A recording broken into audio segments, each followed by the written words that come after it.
The good news is that we are nearly out of winter. Nearly. The bad news is that we're not there yet, and our bikes are probably starting to show the strain. So coming up, we've got 6 things that you can do that will not only keep your bike on the road in the winter, but perhaps more importantly, will save you a ton of cash come summer. So we're going to be greasing bearings, we're going to be checking for premature wear, and we're also going to see just how much water we have inside our frames.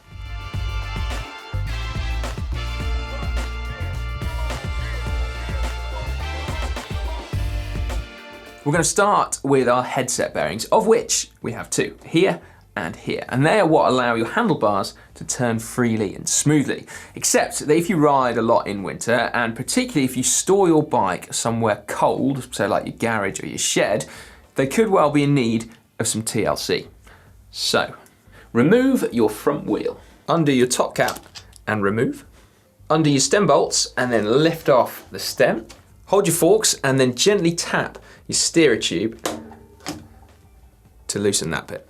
Lift that off too, and then very carefully start to drop your front forks out. This is where you might potentially get your ball bearings all around your kitchen.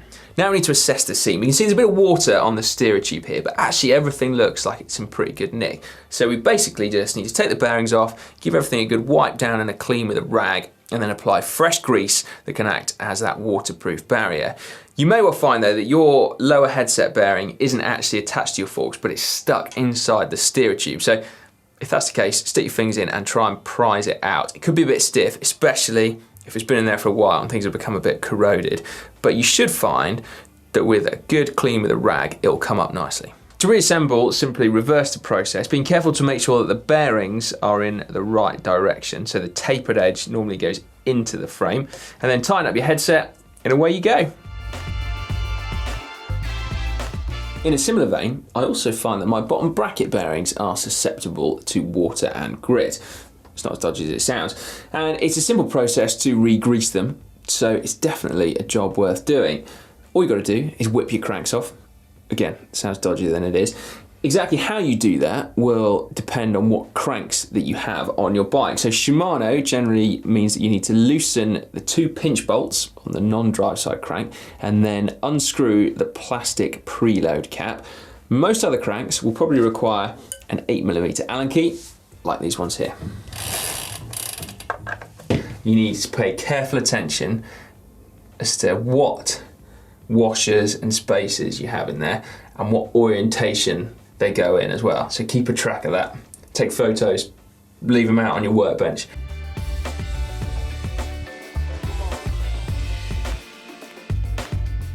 So the bearings themselves are cartridge bearings in this case, and they're actually hidden by that blue seal there.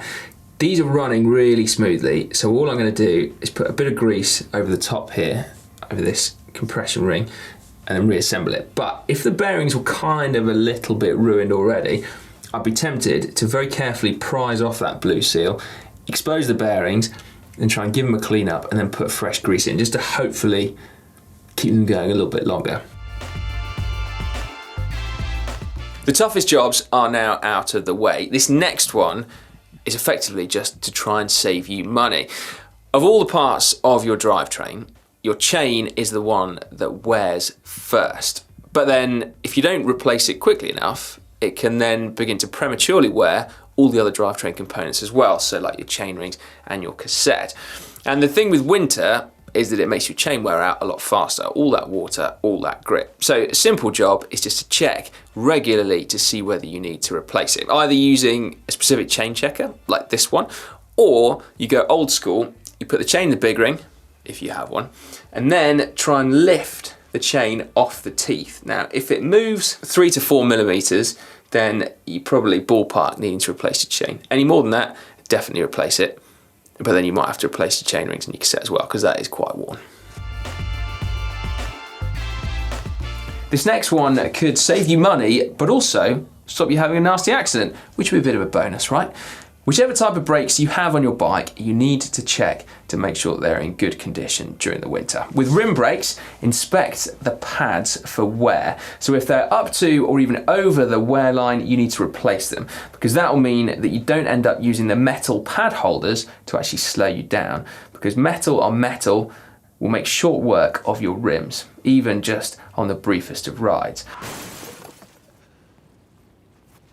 And actually, with that in mind, you should probably also inspect your wheels for wear anyway. Winter miles just abrade the braking surface.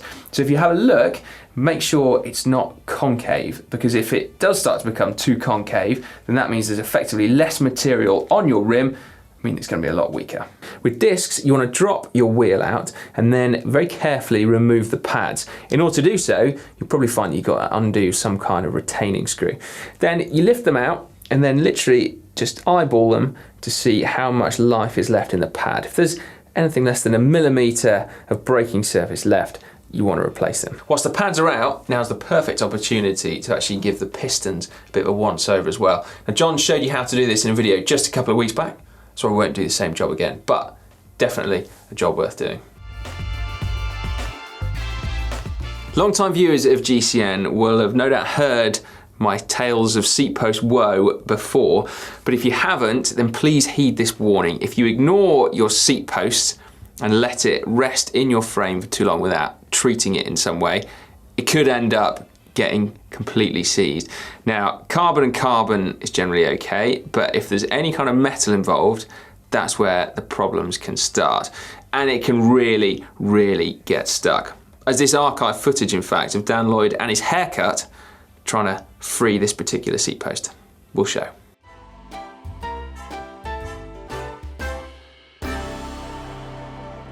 Now, it's such a simple job to prevent that when you're halfway through trying to free a seat post and you've got a crowbar out and so forth, you are really, really going to wish that you'd done it. All you got to do is remove the seat post, give it a clean, and then reapply either fibre grip or some grease, and then pop it back in again. And that will sort you out. Lastly, whilst your seat post is out, because obviously you haven't put it back in yet, have you? Turn your frame upside down and then go make yourself a cup of tea.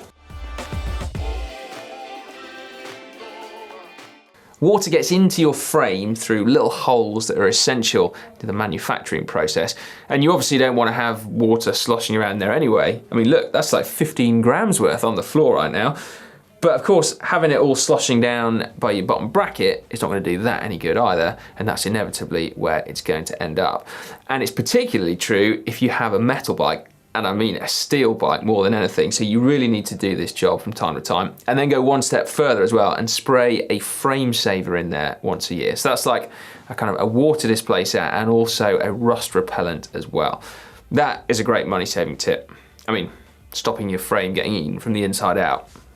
Definitely something we should all sign up for. 6 jobs then that should keep your bike running smoothly come to the end of winter and beyond. Now, you will of course have to keep on top of the day-to-day running of it as well, but if you neglect to do any of those, you may find yourself hit with a big bill when it comes to your summer riding. So bear that in mind.